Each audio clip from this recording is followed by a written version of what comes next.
Last time I spoke and last time I preached, we talked about Jesus being the living water and how the conversation that he had with the woman at the well and how it took her a long time to understand exactly what Jesus was saying about himself. And then later, Jesus makes the same offer to the people who are in Jerusalem for the Feast of Booths or the Feast of Tabernacles. And he gave this statement. He said, if you are thirsty, come and I will give you the living water and you will never thirst again. There was a prerequisite, and that was that you be thirsty. You had to be thirsty. And we're going to see a similar statement tonight as we study the picture of Jesus being the bread, Jesus as the bread. But why bread? What's the significance of bread? I want to try to answer that for you. Bread is mentioned hundreds of times in the Bible, actually almost 500 times, in fact. So it's very significant to the narrative of the Bible. And why is that? It's because it was and it still is a staple food source. Bread is synonymous for just food in general, right? A person could live a very long time on bread and water. I know one of these people. He's related to me, well, by marriage anyway. My brother-in-law, Rick, if you gave him bread and butter and water, he could live forever. I mean, that's all he needs. Garlic bread and butter, he's good. But we use the term breaking bread, right, for eating a meal with someone. And in the model prayer, we're asked, Jesus instructs us to ask for our daily bread. We talked about this morning when Jesus was tempted in the wilderness. Satan tried to entice him to make stones into bread. And Jesus answers this by quoting Deuteronomy 8:3. He says, "It is written, man shall not live by bread alone, but by every word that proceeds from the mouth of God." Yeah. And one of the interesting things about that verse is it's actually referencing manna, which is a picture of Christ himself. So let's go to that verse, Deuteronomy chapter 8, and we'll read the whole verse, verse 3. So Deuteronomy 8:3 says, "And he humbled thee and suffered thee to hunger and fed thee with manna which thou knewest not. Neither did thy fathers know, that he might make thee know that man doth not live by bread only, but by every word that proceedeth out of the mouth of the Lord doth man live." And so to understand, the best way to understand that verse is in the context of Israel's wandering in the wilderness, and also in the context of the verses that lead up to it.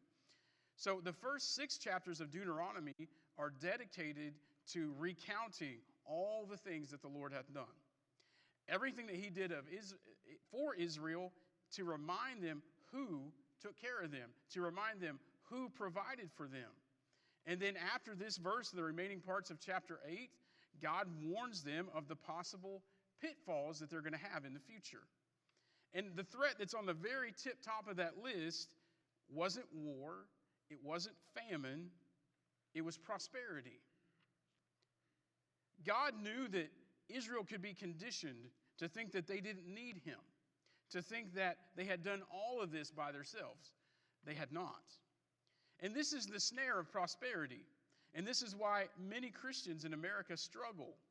Because a lot of people, sometimes even us, have it backwards.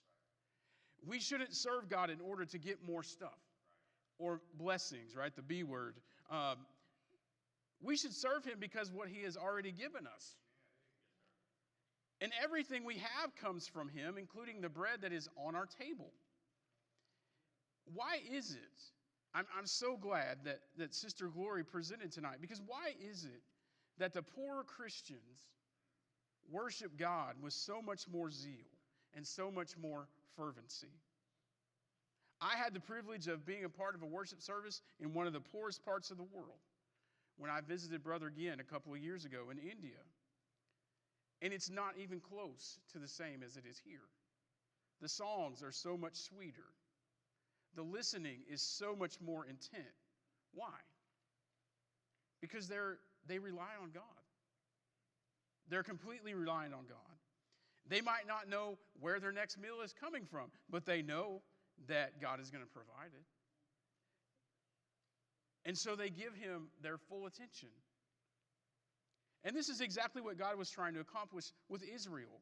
It says right there in verse 3 that he humbled them by letting them go hungry. He fed them with manna so they would depend on him to provide daily. And he gave it to them. Manna was something that nobody knew about. Before that happened, nobody knew what it was. Manna literally means, what is it? That's what that word means. They didn't know what it was. They're like, what is it? Manna. Okay. Nobody had any idea what it was or how God provided it, but he did. And that was precisely the point. God will provide everything we need. And sometimes the Israelites even tried to provide for themselves by taking extra for the next day, but that didn't work either, right? It spoiled. God's like, no, you have to do it this way. So every day, every step, just like they did, we need to rely on him. And he has placed us where we are, exactly where we are, for a reason. God is trying to teach us something. He's trying to draw us closer to him, but so often we miss that. Why? Because we think we know better. The grass is always greener on the other side, right? And that cliche is not just true for horses and cows, it's true for us too. That's what we think. It's always better somewhere else, right? Well, growing up, my mom would tell us not to believe that. She told us the grass was always greener over the septic tank. So, but that's what we do. It's never good enough. The weather was better last month or yesterday. I liked it better yesterday. Or I like our old house better. Or if I just get that job, I don't like this job. If I just get a new job, I'll be happy. My mom's cooking was way better. Oh, wait. So, young men, where are you at? Pay attention. If you want a long, happy marriage or life, actually, don't ever say that. Don't ever say my mom's cooking was better, okay? I'm giving you a yes. That was the exact right time, Angela. Thank you. But that's the propensity of man, okay? That's what we do. And we see this in our text. So if you want to go to Exodus chapter 16, and we're just going to read the first 3 verses. If you want to stand, if you're physically able. Exodus chapter 16 says, "And they took their journey from Elim, and all the congregation of the children of Israel came into the wilderness of Sin, which is between Elim and Sinai, on the 15th day of the 2nd month after departing out of the land of Egypt. And the whole congregation of the children of Israel murmured against Moses and Aaron in the wilderness. And the children of Israel said unto them, Would to God we had died by the hand of the Lord in the land of Egypt, when we sat by the flesh pots, and when we did eat bread to the full. For ye have brought us forth into this wilderness to kill this whole assembly with hunger." You can be seated. So between the 2 water episodes at Massa in Exodus 15 and Meribah in Exodus 17, the Jews were still complaining. They were complaining again. Man's propensity, our bent, is toward grumbling and murmuring. And just like us, the wandering Jews thought the grass was greener back in Egypt. But they were slaves in Egypt. They preferred the bondage of Egypt to the freedom of the wilderness because they missed the meat. They missed the guaranteed meal. They missed the abundance of food. It said they ate until they were full, but now they're hungry. Was slavery in Egypt with meat better than freedom in the wilderness without meat? No, of course it wasn't. But that's the way we are when we're not content. Everything else seems like it's better. In Egypt, the Jews were slaves. They had no union representative. They worked long days for absolutely nothing, no pay. And they received all the lashes they wanted or didn't want. Long days making bricks is not a dream job, okay? I've been a bricklayer, and it's not as bad, but I wouldn't want to do that either. That's not my dream job. And slave labor is hardly something to long for or to dream about. But the Jews believed their stomach more than their back. The Jews complained about their wilderness food versus the slave food. They said that they would rather die enslaved with a full belly than to be free and hungry. Why? Because they thought that they knew better. And we do the same thing. We complain, we place blame. But why is complaining so bad? Because God is the sovereign provider of everything that we have. Everything. The good and the bad. When we complain, we're basically saying, God, you are doing a lousy job. You don't know what you're doing, God. You should do more for me, God. I could do a way better job of providing for me than you do, God. It's amazing to me that God doesn't just zap the complainers on the spot. If it was us, that's what we would do, right? What would you do? What would you have done? God had sent 10 plagues. We talked about that this morning. He sent 10 plagues to force Pharaoh to let his people go. God parted the Red Sea for them so they could cross into the promised land. He gave them sweet water from bitter water. He produced pure water from a rock, and yet they grumbled. How would you have treated these disgruntled Israelites? How do you treat your disgruntled and unthankful children? We can only imagine how we would have responded. But what did God do? Look at verse 4.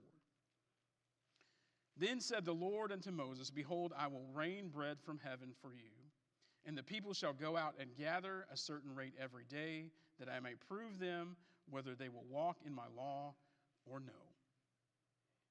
He gave them grace. He gave them manna. And God's gracious answer to Israel's complaining was to give them the full belly that they longed for. And he didn't say that he would sprinkle a little bread here and a little bread there. No.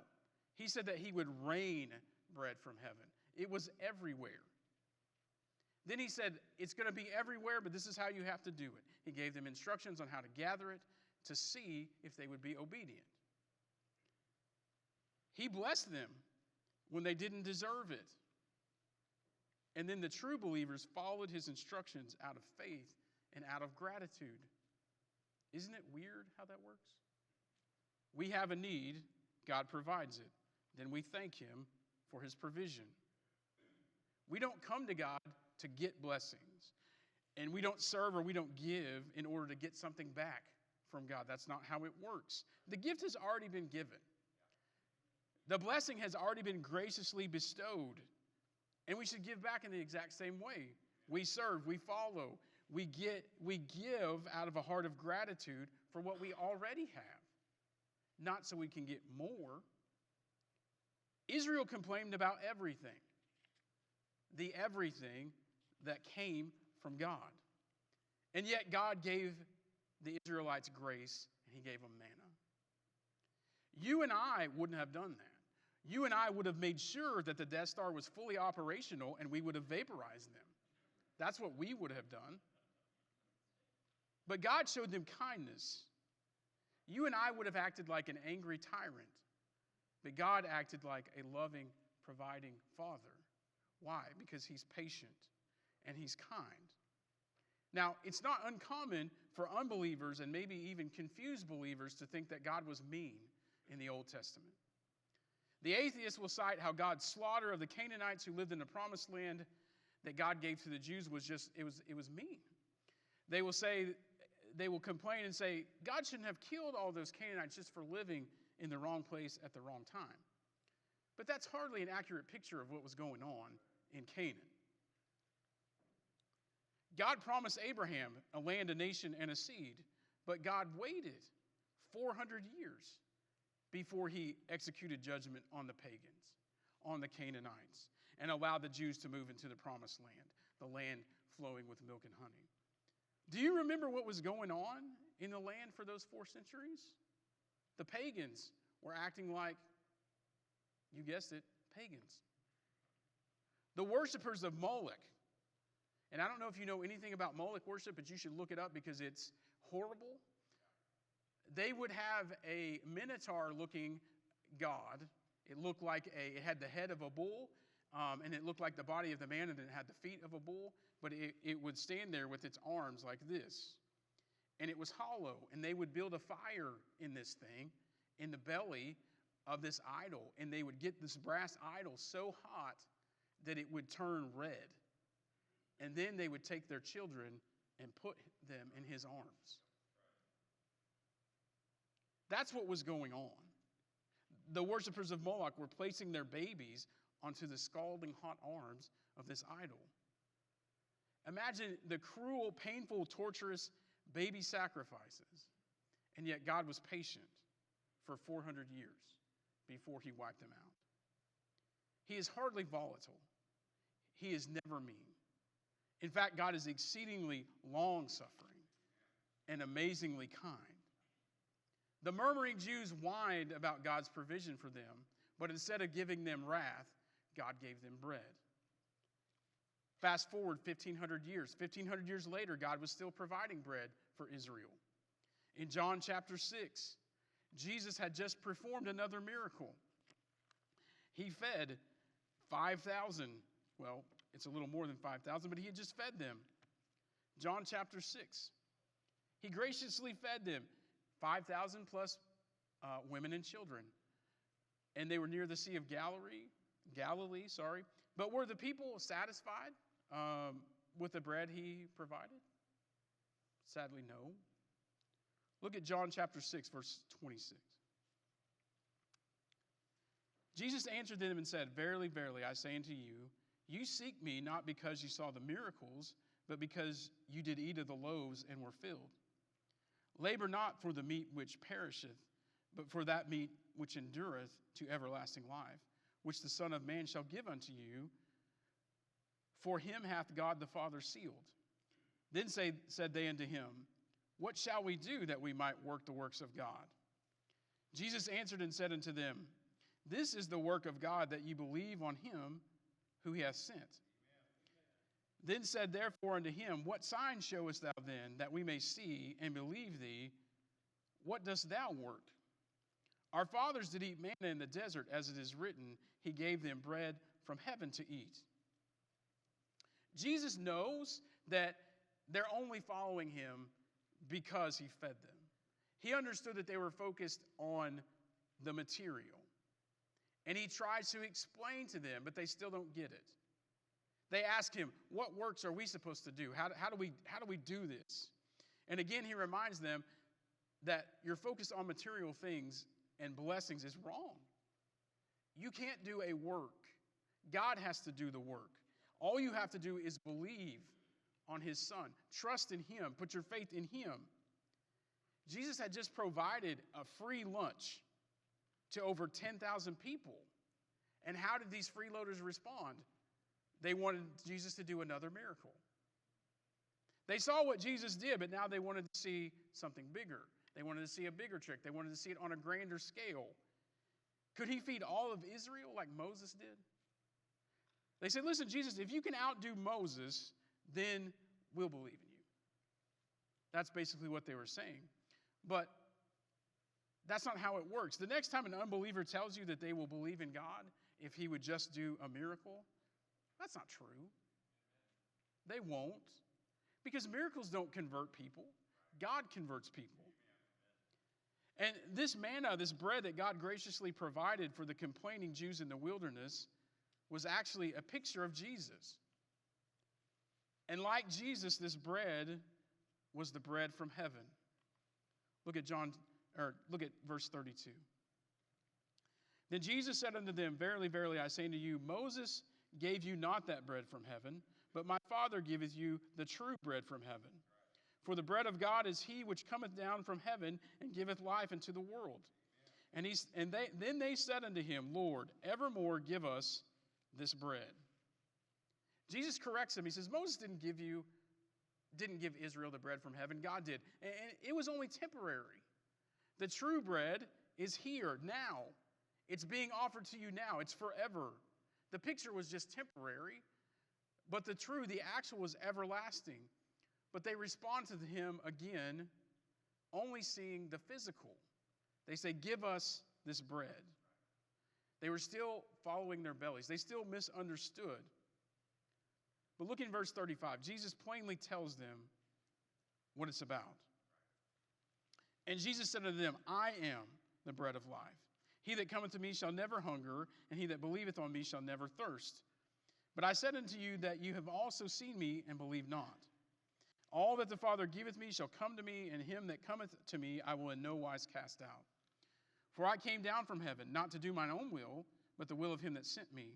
And this is the Father's will which hath sent me, that of all which he hath given me I should lose nothing, but should raise it up again at the last day. And this is the will of him that sent me, that every one which seeth the Son and believeth on him may have everlasting life. And I will raise him up at the last day. Then the Jews murmured at him because he said, I am the bread which came down from heaven. And they said, is this not Jesus, the son of Joseph, whose father and mother we know? How is it then that he saith, I came down from heaven? Jesus therefore answered and said unto them, murmur not amongst yourselves. No man can come to me, except the Father which hath sent me draw him. And I will raise him up at the last day. It is written in the prophets, and they shall be all taught of God. Every man, therefore, that hath heard and hath learned of the Father cometh unto me. Jesus said, listen, I am the bread of life. It's me.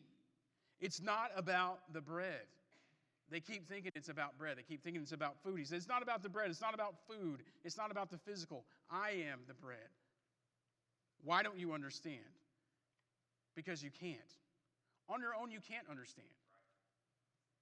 And still, there are those people, he says, you can't believe. Why? You've seen me with your own eyes and you still don't believe. You've seen it for yourself. You can't say, show it to me and I'll believe it, because you've already seen it and still you don't believe. But still there were those people, and they the people who like to sit in the back and they like to carry on their own conversations during the sermon. Those people. They were murmuring. They said, he said he came down from heaven, but I know his dad. He built my coffee table. That's not possible. I know his mom. I play bunco with her on Tuesday nights. How can this be? This isn't right. How can he say this? And Jesus replies again, don't murmur. You're just not going to get it unless God himself intervenes and draws you to me. This is what the prophets were talking about. You come to repentance and faith because of learning and hearing from God himself. And this is why here at this church we focus so heavily on doctrine. Because how do you hear from God? Through his word. And the same is true for the Israelites, the people who were questioning Jesus. If they had truly learned what the Old Testament had to say, they would have embraced Jesus. They would have said, thank you, I'm so glad you're here. Some of them did, not these people. And you cannot come to Christ without being drawn by the Father. And you cannot be drawn by the Father without hearing the gospel. That's how it works. Whosoever will may come, absolutely. But they're coming because they have been drawn by the Father, because they heard the gospel. Now in verse 47, Jesus reiterates, he expounds, leaving no room for misunderstanding. Verily, verily, I say unto you, he that believeth on me hath everlasting life. I am that bread of life. Your fathers did eat manna in the wilderness and are dead. This is the bread that which cometh down from heaven, that a man may eat thereof and not die. I am the living bread which came down from heaven. If any man eat of this bread, he shall live forever. And the bread that I will give is my flesh, which I will give for the life of the world. He says, believe on me and you'll have eternal life. I am the bread. Another one of the I am statements of Christ. Him identifying himself with God. And he says, listen, your ancestors ate manna in the wilderness, but they're dead. I am the true bread from heaven. Manna was only a picture of me. It was only temporary. It was only for a short time. What I offer is eternal. And this bread that I'm going to offer is my flesh. And I'm going to sacrifice it willingly, voluntarily, for the sin of mankind. Now, the verses following this, following Christ's statement, here they're really not referring to communion. Um, but they were a spiritual analogy because he was talking about eating of his flesh and drinking of his blood. But what he was saying was, you need physical bread for physical life. If you don't eat, you're going to die. For spiritual life, you need spiritual bread. That's him. And it goes on to say, but some of these things were too hard for some of these followers, and they left. And Jesus goes to the disciples and he asked, are you going to leave too? And how did Peter answer? He said, where will we go? Only you have the words of eternal life. I think we should ask ourselves that on Sunday nights. Where will we go? Where the words of eternal life are. That's where we should go. Now, just a short while later, Jesus would connect the dots for the disciples one more time. Look at Matthew chapter 26. Matthew 26, starting in verse 26. It says, as they were eating, Jesus took bread and blessed it, and brake it and gave it to the disciples and said, take, eat, this is my body. And he took the cup and gave thanks and gave it to them, saying, drink ye all of it, for this is my blood of the New Testament, which is shed for many for the remission of sins. But I say unto you, I will not drink henceforth of this fruit of the vine until that day when I drink it new with you in my Father's kingdom. We see the Passover, what we talked about this morning, the Passover is fulfilled. Jesus breaks the bread like his body would be broken. This was the Last Supper. This was the last Passover because God's lamb would be sacrificed once and for all. That was the end. There would be no more Passover. But now there's a new ceremony. And the new ceremony is in celebration of a new covenant. Now, I don't know if you know this, but covenants were finalized with the blood of a sacrifice. That's what they do. At the end, once everybody agrees, they would make a sacrifice, and the blood of that sacrifice was the stamp that that covenant was sealed. This new covenant was sealed with Christ's own blood. And what we're about to do tonight is just a picture. It's just something to remind us of that new covenant and what Christ did to finalize it. He is the bread of life. The bread that God provided to the Jews in the wilderness was actual bread, but it was just a picture of a better bread. Jesus, the bread of life. And talk about amazing grace. The wandering Jews complained, but God gave them manna. He gave them grace. We complain in that he provides us with spiritual bread, his own beloved Son. Jesus Christ, the bread of life, is offered freely to complainers who deserve an eternity of hunger. Jesus offers himself as a living bread so that we will never hunger. Now, as we prepare to close and as Brother Thomas comes, are you a complainer?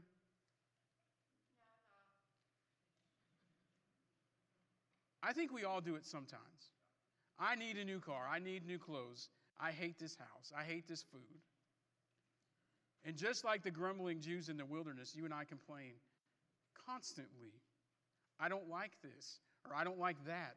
I want to do it this way. I don't want to go here. I don't want to go over there. I can't stand this, or I can't stand that. But our complaining insults God. He offers us the bread from heaven instead. Our murmuring offends God, and he gives us his Son. Our whining is a slight against God, and he provides the food that forever satisfies. Now, if you have tasted of the goodness of God and believed on his Son, then you know that nothing satisfies like he does. You know that the bread of life is better than any physical provision. You have been pardoned and you've been purchased by the King. Despite your grumbling, despite your complaining, despite your whining, God loved you and he provided for your vast spiritual need. But if you have not partaken of the bread of life, and now you realize that you're starving, what are you waiting for? Why would you starve to death? Come to Jesus, and you'll never be spiritually hungry ever again.